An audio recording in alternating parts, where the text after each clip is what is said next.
Convidá-los para abrir a palavra de Deus no livro de Gênesis, capítulo 33. Nós vamos ler todo o capítulo. Um capítulo curtinho.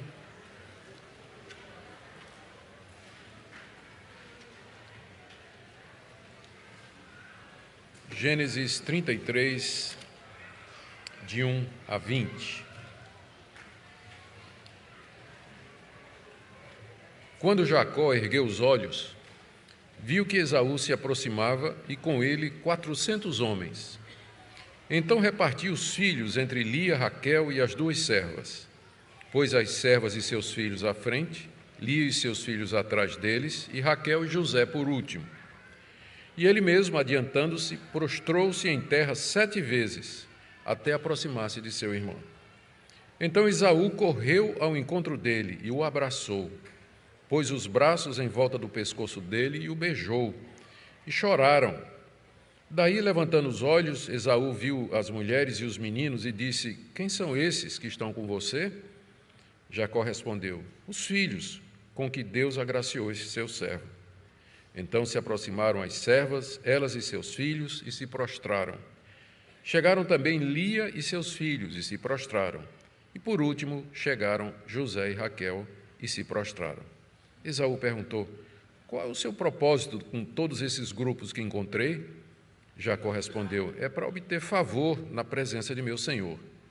Então Esaú disse: Eu tenho muitos bens, meu irmão, guarde o que você tem. Mas Jacó insistiu: Não recuse. Se alcancei favor na sua presença, peço que aceite o meu presente, porque ver o seu rosto é como contemplar o semblante de Deus, e você me acolheu tão bem. Portanto, aceite o meu presente que eu lhe trouxe, porque Deus tem sido generoso para comigo e tenho fartura. E insistiu com ele até que o aceitou. Então Esaú disse: Vamos partir e seguir viagem. Eu irei à sua frente. Porém Jacó lhe disse: Meu senhor sabe que esses meninos são fracos e tenho comigo ovelhas e vacas de leite. Se forçados a caminhar demais um só dia, morrerão todos os rebanhos. Passe meu senhor adiante de seu servo, e eu seguirei aos poucos, no passo do gado, que me vai à frente, e no passo dos meninos, até chegar a meu senhor em Seir. Esaú respondeu: Então permita que eu deixe com você alguns dessa gente que está comigo. Jacó respondeu: Para quê? Basta que eu alcance favor aos olhos de meu senhor. Assim, naquele dia, Esaú voltou para Seir, pelo caminho por onde tinha vindo, e Jacó foi para Sucote, e edificou para si uma casa e fez cabanas para o seu gado. Por isso o lugar se chamou Sucote. Voltando de Padã-Arã, Jacó chegou são e salvo à cidade de Siquém, que está na terra de Canaã, e armou sua tenda junto da cidade. A parte do campo onde tinha armado a sua tenda, ele a comprou dos filhos de Amor, pai de Siquém, por 100 peças de dinheiro, e levantou ali um altar, e lhe deu o nome de Deus, o Deus de Israel. Até aqui, queridos, a leitura da palavra de Deus.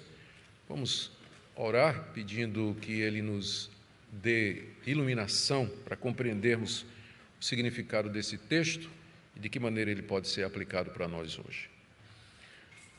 Senhor Deus, nós lemos que o Senhor está no controle da história e que nada te é impossível e que o Senhor inclina o coração do homem na direção que o Senhor deseja, na realização dos teus propósitos. Nós te damos graças, ó Deus, porque tu tens uma aliança conosco, selada no sangue de Jesus, de nos fazer bem e de nos receber na glória. Essa é a nossa confiança. Pedimos, nosso Pai, que teu Espírito Santo ilumine nosso entendimento para percebermos a revelação escrita que o Senhor nos deu, aprendermos mais de ti e dos teus caminhos para conosco. É o que pedimos em nome de Jesus. Amém. Amém. Queridos, nós estamos diante de um dos eventos mais importantes na história da vida do patriarca Jacó. Aqui nós temos o relato de como ele se reconcilia após 20 anos com seu irmão Esaú. 20 anos de separação. E a separação não tinha sido em termos amigáveis. No capítulo 27 de Gênesis, nós lemos no verso 41 que Esaú passou a odiar Jacó por causa da bênção com que seu pai o tinha abençoado. Jacó havia roubado a bênção de Esaú. Esaú começa a nutrir ódio no coração contra o seu irmão. E dizia no seu íntimo: os dias de luto por meu pai se aproximam, então matarei meu irmão Jacó. Esaú estava cheio de ódio, de raiva contra seu irmão e tinha planos de matá-lo assim que Isaque falecesse. E essas palavras chegaram aos ouvidos de Rebeca e mandou chamar Jacó, o filho mais moço, e disse: seu irmão Esaú se consola fazendo planos para matá-lo. Esaú estava cheio de ódio e ele acalmava o seu coração dizendo: é só uma questão de tempo, assim que meu pai morrer, eu vou matar Jacó. Essa era a consolação que Esaú trazia para o seu coração frustrado depois de ter sido enganado pelo seu irmão. Isso fazia 20 anos que Jacó fugiu de casa, foi para Padã Arã. Na mensagem anterior, nós vimos como Jacó temeu ao ter notícias de que seu irmão Esaú vinha ao encontro dele com 400 homens, depois de 20 anos, quando Jacó estava no caminho do sul, de volta para Canaã. Na perspectiva desse encontro, Jacó, temeroso, ele ora, ele busca a Deus por livramento do seu irmão, mandou 3 grupos de 3 rebanhos à sua frente como presente para Esaú. Ele passou a noite lutando no val de Jaboque com um homem que era Deus em forma humana, e daquele encontro ele sai mudado. Ele carrega a marca do encontro na coxa deslocada, Jacó vai mancar para sempre. Ele tem o seu nome mudado de Jacó para Israel, e agora estava pronto para o temido encontro com o seu irmão Esaú, a quem ele tinha logrado fazia 20 anos. Em primeiro lugar, veremos aqui os preparativos que ele faz para um encontro. Está aí do verso 1 até o verso 3. O verso 1 diz que logo que ele atravessa o Jaboque, ele levanta os olhos e ele vê a chegada de Esaú com seu pequeno exército. Quando Jacó ergueu os olhos, viu que Esaú se aproximava e com ele 400 homens. Ele acabou aquela luta com Deus, o dia estava raiando, ele atravessa o val do Jaboque e do outro lado levanta os olhos, está chegando Esaú com a sua tropa. Então, rapidamente, ele divide os filhos, ele organiza a sua família para aquele encontro tão temido. Ele divide os filhos entre Lia e Raquel e as 2 servas e organiza esses grupos em ordem inversa ao ranking social e ao amor pelas mulheres. Ele coloca, então, verso 2, as servas e seus filhos à frente, em seguida, no segundo grupo, Lia e seus filhos atrás deles, e o último grupo, Raquel, a mulher amada, e seu único filho, José, por último, José, o filho que Jacó tinha predileção. A esperança dele era que, se Esaú atacasse a sua família, pelo menos José, a quem ele tanto amava, quem sabe escaparia. E essa preferência de Jacó por José, mais tarde vai criar um enredo da famosa história de José acabar sendo odiado pelos irmãos e vendido para o Egito, mas isso fica para uma outra série.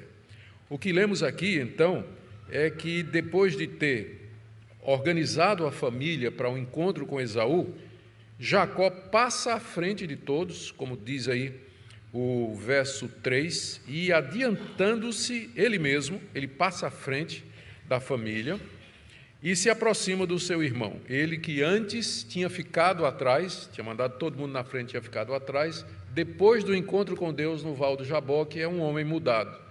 E agora ele assume a liderança, corajosamente vai na frente da sua família para protegê-la e se aproxima do seu irmão Esaú. O texto nos diz aí que ele prostrou-se em terra 7 vezes até aproximar-se do seu irmão. A prostração aqui era se ajoelhar e encostar a testa na terra, 7 vezes. Isso fazia parte do protocolo daquela época de um inferior, de um subordinado que se aproximava ou do rei, ou do dignatário, ou do seu senhor. Era esse o costume. Era uma expressão oriental de respeito e submissão que Jacó adota diante do seu irmão Esaú. Ele se curva até o chão 7 vezes e vai se aproximando do seu irmão. E é interessante a gente lembrar que é o contrário do que foi profetizado.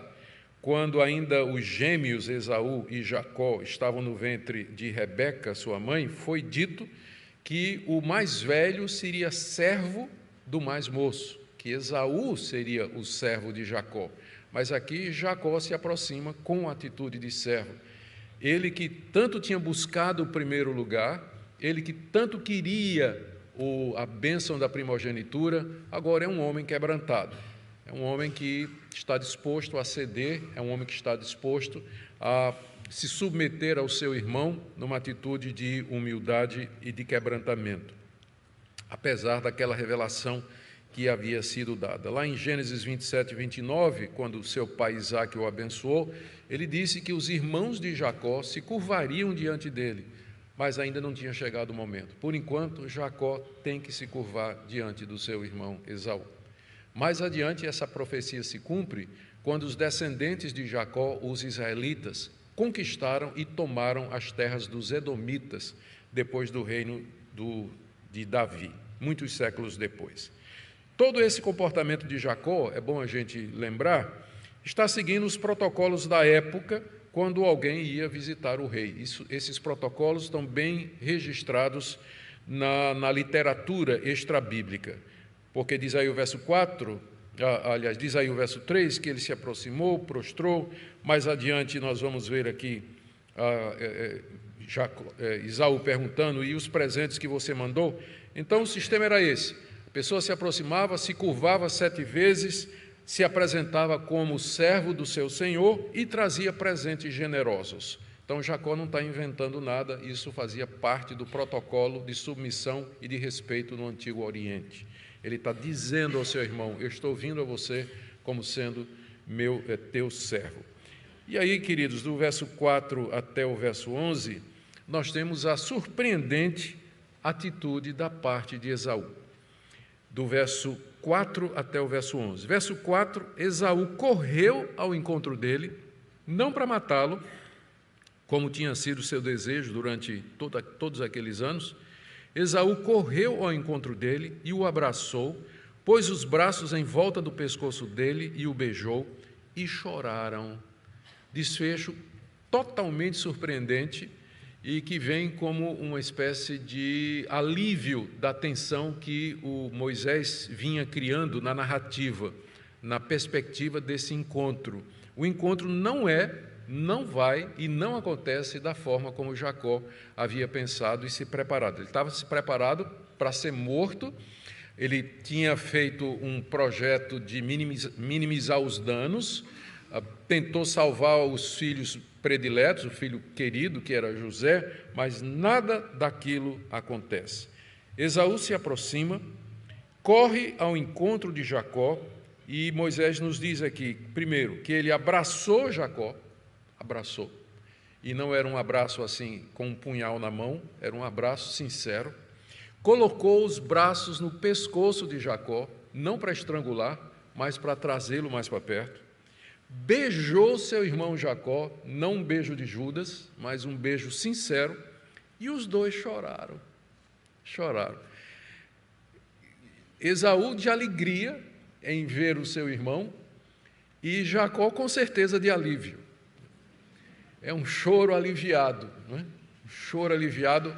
O comentador Bruce Waltke, um hebraísta muito conhecido, ele diz aqui, comentando isso, que as lágrimas foram a catarse para anos de emoções negativas, anos de medo, de suspeitas, de ódio, de vingança, de fazer um mal ao próximo. Agora tudo aquilo se dissolve naquele abraço e naquele beijo, as lágrimas descem e com ela também todos os sentimentos que haviam sido abrigados, nutridos durante todos aqueles anos. Que coisa maravilhosa! Esse versículo, eu creio, é o versículo central de toda essa passagem que nós temos aqui. Esse gesto de Esaú demonstra que em algum momento da sua história pregressa ele tinha perdoado Jacó.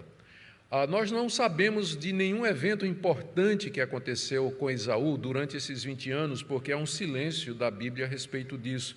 Mas o que sabemos é isso, que ele não guardava mais nenhum ressentimento contra o seu irmão Jacó, que recebia seu irmão de volta, que não pretendia fazer-lhe mal e estava, inclusive, alegre em revê-lo e em recebê-lo. Como eu disse, a gente não sabe as causas externas que levaram Esaú a mudar de atitude, porque lá no capítulo 27, ele diz que passou a odiar o seu irmão e que se consolava fazendo planos de como haveria de matá-lo. Mas agora, 20 anos depois, você tem um Esaú completamente diferente. O que é que aconteceu que mudou essa atitude de Esaú? Externamente falando, a Bíblia não diz absolutamente nada, mas nós sabemos qual foi a causa interna e eficaz, que é Deus agindo no coração de Esaú para proteger o seu servo Jacó, o portador da promessa, aquele que é o representante da aliança. Deus fazendo com que, inclusive, os inimigos se reconciliem com ele, por causa da sua fidelidade e das suas promessas. Deus predispondo o coração de Esaú em resposta às orações de Jacó, abençoando todas aquelas medidas que Jacó havia tomado.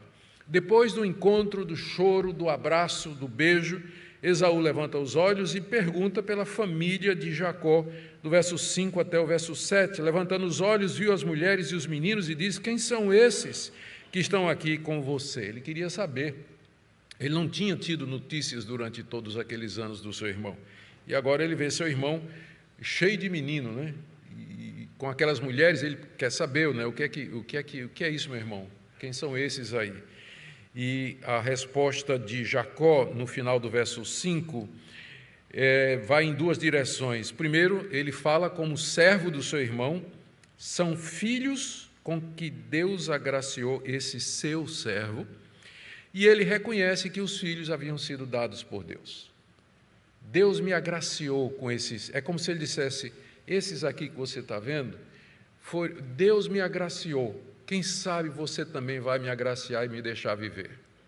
Foram filhos que Deus me deu, é como se dissesse, poupe essas crianças, foram filhos que Deus me deu nos meus 20 anos de exílio. E aí, em seguida, seguindo o protocolo da época, as servas, Lia, Raquel e os filhos se apresentam diante de Esaú. Versos 6 e 7, se aproximaram as servas com seus filhos, se prostraram, depois Lia, seus filhos, se prostraram, e por último chegaram José e Raquel e se prostraram também diante dele. A família toda se humilhou diante de Esaú.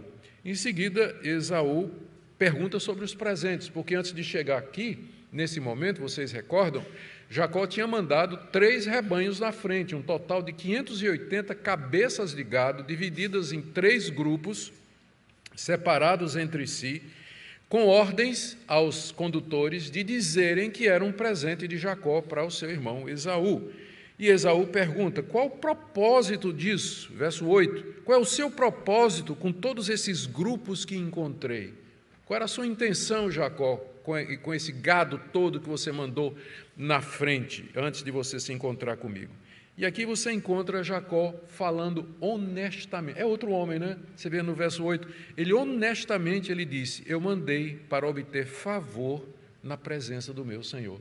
Meu objetivo era abrandar seu coração. Eu queria que você se mostrasse favorável para mim, depois de 20 anos e depois de tudo que eu fiz contra você, roubei a sua bênção, tomei o seu lugar, agora eu pensei que isso fosse uma maneira de fazer algum tipo de reparação, algum tipo de restituição. Ele confessa que queria garantir a amizade do seu irmão, ser bem recebido por ele e despertar a sua boa vontade. Então, Esaú, a princípio, ele recusa. Verso 9, eu tenho muitos bens, meu irmão, guarde o que você tem. É interessante aqui você ver meio que a reversão dos papéis, não é? O herói aqui é Esaú. Embora Jacó se aproxime, né, toda aquela formalidade, 7 vezes se humilhando, meu Senhor, e falando sempre nessa forma, Esaú nunca chama Esaú trata Jacó simplesmente como irmão. Todo o tratamento é esse, irmão.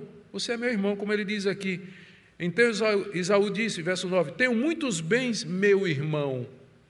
É a única vez que a expressão aparece, e quem usa é Esaú para se referir a Jacó. Enquanto que Jacó o tempo todo, meu senhor, meu senhor, meu senhor. E Esaú disse, para com isso, você é meu irmão. Eu não preciso desses presentes, eu tenho. Guarde o que você tem, aquilo que Deus lhe deu durante todo esse período, esse tempo todo, guarde, é seu, pertence a você. Mas, lemos aí no verso 10, que Jacó não se contenta com a resposta de Esaú. Quando Esaú diz que ele tinha muitos bens, então aqui a gente tem uma dica de que durante aqueles 20 anos que se passaram, sobre os quais a Bíblia não fala nada, ele tinha se mudado para as montanhas de Edom ou de Seir, e lá ele tinha se tornado um poderoso caçador, como o seu pai Isaque tinha dito que ele haveria de ser, na bênção que ele tinha reservado para Esaú no final. E Esaú tinha conquistado toda aquela região montanhosa de Edom, que é a mesma coisa de Seir, e era senhor daquelas terras. E tinha muito gado, tinha muitos servos, e por isso, embora um presente de 580 cabeças de gado é um presente muito generoso, para Esaú não era muita coisa, porque ele era um homem extremamente rico e poderoso. Por isso ele disse para o seu irmão, guarde o que você tem, eu não preciso. Mas Jacó sabe que a aceitação do presente, na presença de testemunhas, selaria o acordo de paz entre os dois. E ele insiste com seu irmão. E o argumento dele vai em duas direções. Verso 10, Jacó insistiu, não recuse. Se alcancei favor na sua presença, peço que aceite o meu presente, porque ver o seu rosto é como contemplar o semblante de Deus, e você me acolheu tão bem. Então, o primeiro argumento dele vai na direção de uma analogia com o que tinha acontecido no Val do Jaboque. Ele diz aqui, Esaú, aceite o meu presente, porque ver você é como ver o rosto de Deus. É a mesma expressão que nós lemos no capítulo anterior, quando Jacó diz, eu vi a face de Deus e eu vivi. Ele viu a Deus lá no Val de Jaboque, aquele homem que lutou com ele, cara a cara. E Deus foi favorável para ele. Deus não o matou, apenas o aleijou. Mas Jacó saiu daquele encontro tendo visto a face de Deus. Ele viu a face de Deus e Deus foi favorável a ele. E ele agora está fazendo um paralelo, dizendo, e eu vi também a sua face, meu irmão Esaú, e você me acolheu e não me matou. Então, ver a sua face é como a mesma coisa de eu ter visto a face de Deus lá no ribeiro do Jaboque. É como se por detrás da face de Esaú, Jacó estivesse vendo a face daquele homem que lutou com ele lá em Peniel, lá no Val do Jaboque.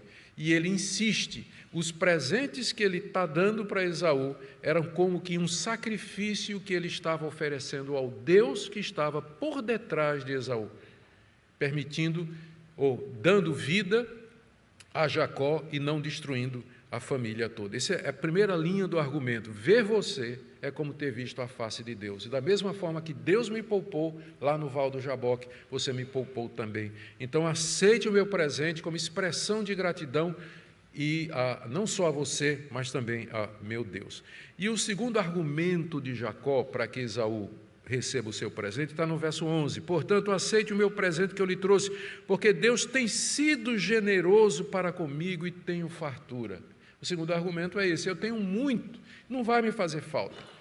E eu te dou como expressão de toda a generosidade que Deus teve para comigo. Gente, aqui duas vezes aparece a palavra presente. A palavra presente no hebraico é a mesma palavra para bênção. E alguns estudiosos acham que Jacó aqui está tentando fazer uma reparação. Da mesma forma que ele roubou a bênção de Esaú, ele agora diz para Esaú, aceite uma bênção minha, aceite o presente, aceite a bênção que eu estou lhe dando. Duas vezes ele diz isso aqui. A consciência culpada, ele sabe o que é que ele fez e de alguma forma ele tenta restituir ou reparar o mal que havia feito, né? Ele insiste então. Primeiro argumento, olha, eu vi Deus e Deus me perdoou, eu vi você e você me perdoou. Aceite o presente como expressão da minha gratidão. Segunda coisa, aceita como sendo a bênção que eu estou te dando. Eu tenho muita coisa, Deus me deu muita coisa, aceita pelo menos essa bênção que eu estou te oferecendo. E diz aí o final do verso 11 que ele insistiu tanto com Esaú, até que Esaú finalmente aceitou. Eu não posso deixar de ver o paralelo, né? Na noite anterior, naquela noite, Jacó agarrado com Deus, dizendo, não te deixarei ir, se não me abençoares, e ele agora agarrado com seu irmão, Esaú, dizendo, não vou te deixar ir, até você receber meu presente. Era um homem insistente, não é? Insistiu com Deus e agora insistiu com o irmão, e obteve o que ele queria, porque Esaú aceita o presente que ele está dando. Tudo isso era muito importante, por todos os motivos que eu já disse, e também porque selava aquele acordo de paz. Porque a recepção do presente foi feita na presença dos 400 homens de Esaú e de toda a família de Jacó. Então, era um acordo público, era conhecido, e aquilo traria mais segurança para Jacó com relação ao futuro. Do verso 12 até o 17, nós temos a terceira parte aqui do nosso texto. Na primeira parte, Jacó se prepara para encontrar com Esaú. Na segunda parte, os dois efetivamente se encontram. E agora, na terceira parte, do verso 12 a 17, o texto nos fala de como eles se separaram em paz. A iniciativa de viajarem juntos é de Esaú, no verso 12. Então, o então aí, não é, significa, né, resolvido isso aí, a reconciliação foi feita, presente aceito, está tudo bem. E agora, vamos fazer o quê? Esaú diz, vamos partir e seguir viagem, eu irei na sua frente. Esaú propõe que os dois irmãos viajem juntos até a casa de Esaú. Isso vai ficar mais claro à medida que a gente vai prosseguir. Até Seir. Vamos lá para Seir. E vamos juntos, vamos caminhando juntos. Você está voltando para casa, você vai ficar lá comigo, lá em casa, lá nas montanhas. E a nossa tradução, a tradução que eu estou usando, né, ela não é a melhor, porque ela está dizendo aqui, vamos partir e seguir viagem, eu irei à sua frente. É uma tradução possível, mas outra, e que a Almeida atualizada, que a maioria de vocês usa, traz, diz simplesmente assim, partamos e caminhemos, eu seguirei junto de você. Ele não estava propondo ir na frente, Esaú, ele estava propondo ir junto, porque mais adiante é Jacó que vai dizer, você vai na frente e eu vou atrás depois. Então, nesse caso aqui, a melhor tradução é a Almeida atualizada mesmo, e não a nova Almeida. Bom, eu já disse, Seir era a região montanhosa onde Esaú vivia, ficava a 160 quilômetros ao sul daquele local de encontro. 160 quilômetros ao sul daquele local de encontro. É como daqui para Garanhuns, não é? Não, um pouco menos, por aí, alguma coisa assim. Não sei nem a geografia de Pernambuco, quer saber da Palestina, né? Bom. Mas Jacó, por motivos não muito claros no texto, ele prefere não. Ele prefere não. Ele prefere seguir atrás, mais devagar, verso 13 a 14. É possível que aquela recepção favorável de Esaú não tenha dissipado todo o medo, receio e consciência culpada que estava no coração de Esaú. Talvez aquela paz entre eles fosse precária, era muito recente. Além disso, Jacó era um homem de Deus e Esaú era um homem do mundo. 160 quilômetros de caminhada com gado, menino pequeno e tudo mais, não ia faltar motivo para ter uma briga. E Jacó estava muito feliz com o desfecho da situação. Já tinha se reconciliado com seu irmão, o temor da morte havia passado, então ele prefere que sigam separados em grupos. E aí no verso 13 ele traz um argumento de pai e de pastor experiente. Ele quer seguir no passo do rebanho e no passo dos seus filhos. Ele não quer acelerar, porque ele conhece o rebanho. Como todo bom pastor, que conhece o seu rebanho, sabe que se acelerar demais, o rebanho não vai. E como um pai de família que sabe também que se esticar demais, os filhos não vão. Os filhos não vão. Então, com toda essa experiência, ele usa esse argumento aqui no verso 13. Meu Senhor sabe que esses meninos são fracos, fracos aqui quer dizer, são tenros. A essa altura, Rubens, que era o mais velho, tinha 13 anos de idade, 13 anos. E os meninos são... José devia ser um menino de 1 ano, né? Talvez 2 anos no máximo. Meu Senhor sabe que esses meninos são fracos e tenham comigo ovelhas e vacas de leite. Se forçados a caminhar um só dia, morrerão todos os rebanhos. Aí, agora que Jacó sugere, passe meu senhor adiante do seu servo. Por isso que eu disse que aquela outra tradução é melhor, não é? Porque a ideia de ir na frente, quem mandou foi Jacó. Passe na frente e eu vou no passo do gado. Eu vou seguindo, né? Mas eu vou atrás, vou devagar. 400 homens caminham bem rápido, um grupo de meninos e vacas e mulheres e rebanho e tudo bem devagar. Ele não quer apressar Esaú. Esse é o argumento que Jacó está dizendo aqui. Se no fundo do seu coração ele estava dizendo, nós nos reconciliamos, mas tu vai aqui e eu vou aqui, né? Conhecedor de quem era Esaú, talvez porque o seu coração não tinha, porque não tem nada no texto que negue a honestidade de Esaú. Esaú está sendo honesto, Deus mudou o coração dele com relação ao seu irmão. Mas o problema parece ser o velho Jacó desconfiado, né? Depois, é o que faz a consciência, o pecado faz isso, né? Deixa a consciência culpada e a pessoa vê castigo em tudo. O pecador que fez uma coisa errada, o que acontece de errado com ele é castigo de Deus. Por isso que é bom você colocar a sua vida em ordem, sempre diante de Deus, pecados confessados, pecados em ordem, para que você possa dormir com tranquilidade. E quando vier problema, você não diga, é Deus me castigando por causa daquilo que eu fiz.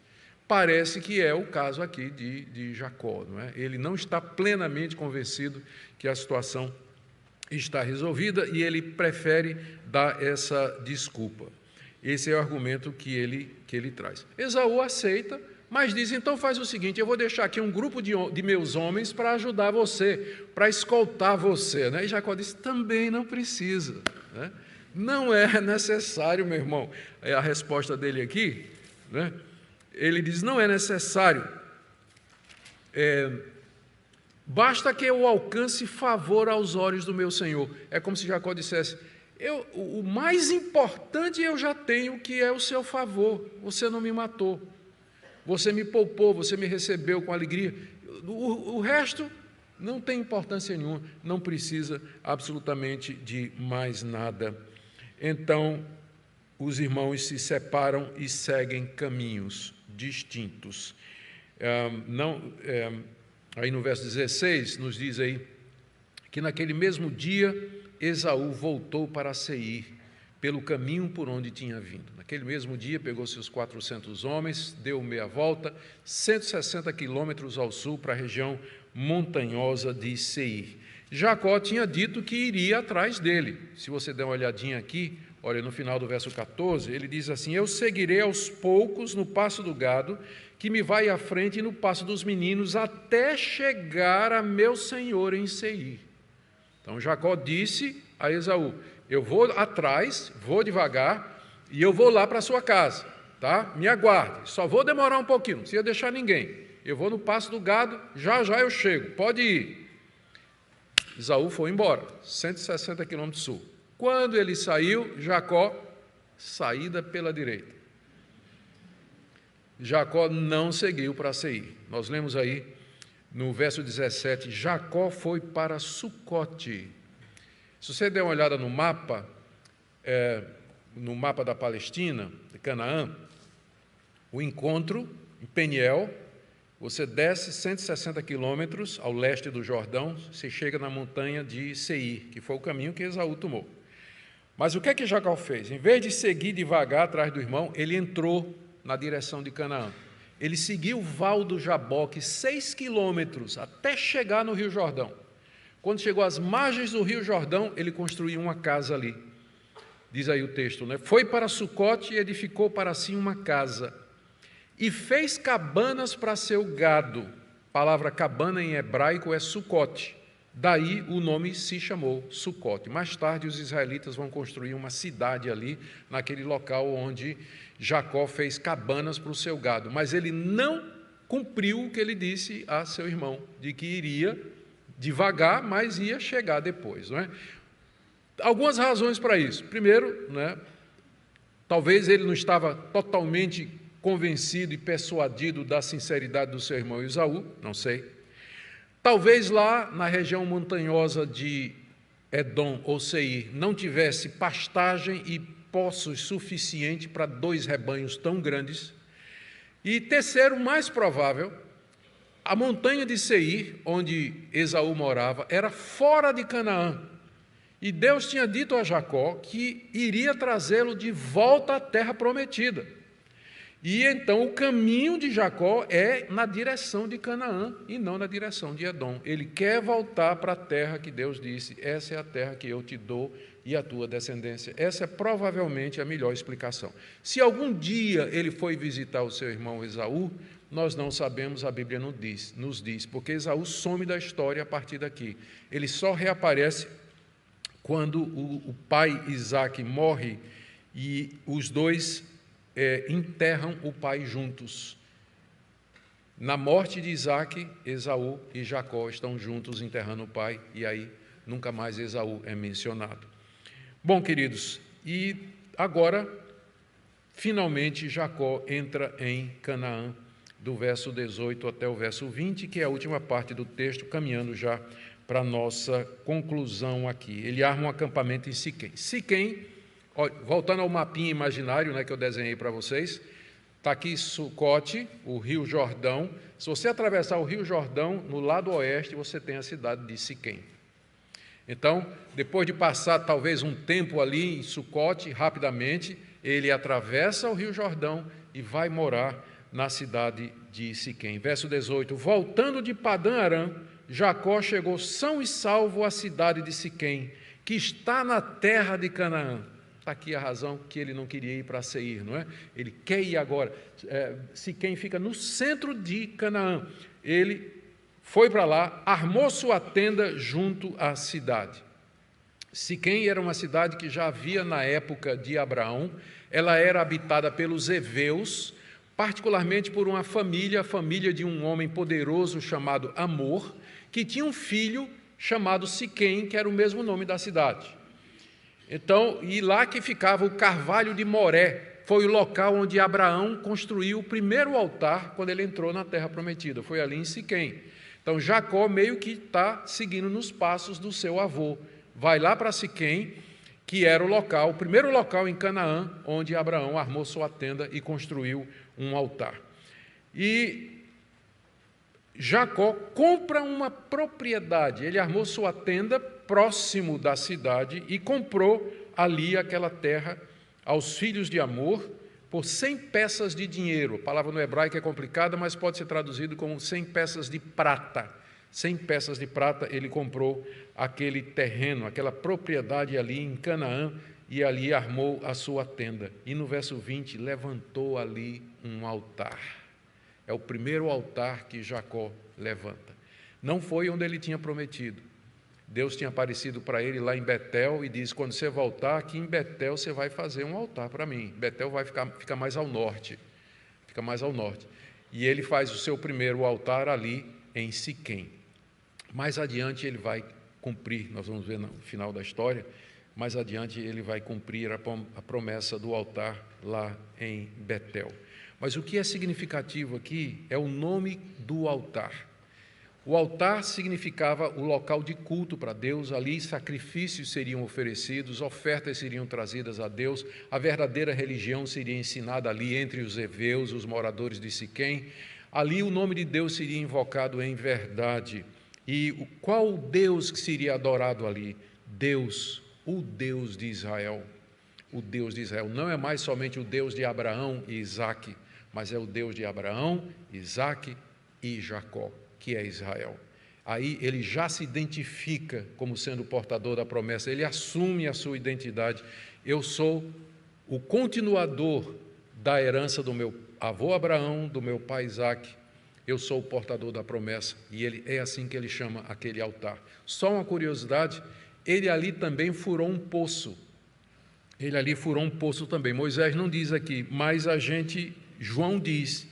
No Evangelho de João, esse poço é conhecido, o pastor Jadson pregou sobre ele recentemente, não é? Ele não é mencionado por Moisés, mas João, no seu Evangelho, capítulo 4, de 5 a 6, diz o seguinte: Jesus chegou a uma cidade samaritana chamada Sicar, perto das terras que Jacó tinha dado a seu filho José. Ali ficava o poço de Jacó. Cansado da viagem, Jesus sentou-se junto ao poço. Era por volta do meio-dia. Essa cidade, Sicar, que agora, no tempo de Jesus, fazia parte de Samaria, é provavelmente a mesma Siquém. E foi lá que Jacó fez o poço, onde séculos depois o filho de Jacó, Jesus, encontrou a mulher samaritana e lhe trouxe aquelas palavras de vida, palavras tão abençoadas. Queridos, o que é que Moisés queria ensinar aos filhos de Israel? Primeiro, mais uma vez, mostrar como Deus havia protegido e livrado Jacó de seus inimigos, em fidelidade à aliança e em cumprimento às promessas de preservar a semente santa. Segundo, como Deus cumpriu tudo o que prometeu a Jacó, que o protegeu durante o tempo na Mesopotâmia, trouxe são e salvo para Canaã, lhe deu uma numerosa descendência e muita prosperidade. Terceira lição, claríssima: era esse Deus que os israelitas deveriam adorar uma vez que entrassem na terra prometida, e não os ídolos detestáveis dos cananeus, amorreus, amonitas, que habitavam ali em Canaã, porque se fizessem assim, se adorassem a Deus e a Deus somente, como o patriarca Jacó, Deus os haveria de prosperar e abençoar.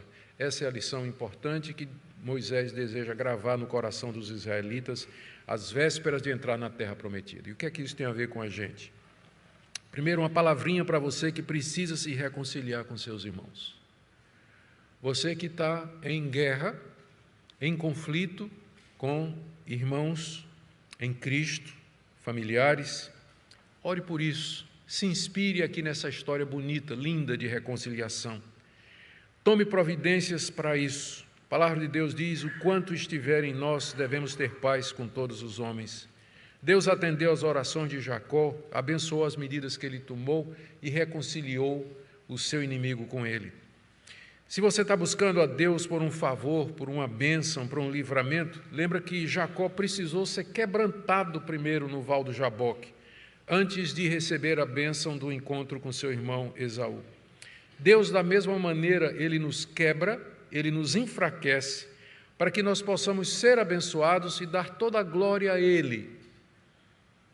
Ele nos coloca numa situação em que fica evidente que aquele favor, aquela bênção que aconteceu conosco, foi só pela graça de Deus e não por nenhum mérito nosso. Uma palavrinha para você que está aflito, abatido com sua culpa e com seu pecado. Veja como Deus recebeu e aceitou Jacó. Veja como ele fez Esaú fazer o mesmo. Essa história lembra a história do filho pródigo. Quem sabe até Jesus se inspirou aqui para contar aquela parábola do filho pródigo, uma história de reconciliação, de volta para casa, de perdão, de abraço, de choro, de alegria, de festa. O nosso Deus pode fazer isso com você, porque Jesus Cristo, seu Filho, já pagou a culpa.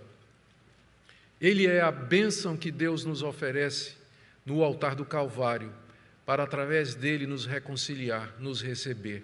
Eu não sei que culpa você carrega, que angústia você leva no peito, que temores você tem, mas esse Deus de reconciliação, esse Deus de perdão e de misericórdia, é o nosso Deus. Nós somos os descendentes espirituais de Jacó. E é o nosso Deus, Deus, o Deus de Israel, é Deus, o Deus do nosso Senhor e Salvador Jesus Cristo. Chegue-se a Ele em fé, chegue-se a Ele em arrependimento e confissão, experimente o perdão e a vida eterna que Deus oferece gratuitamente em Jesus. Amém, irmãos? Amém.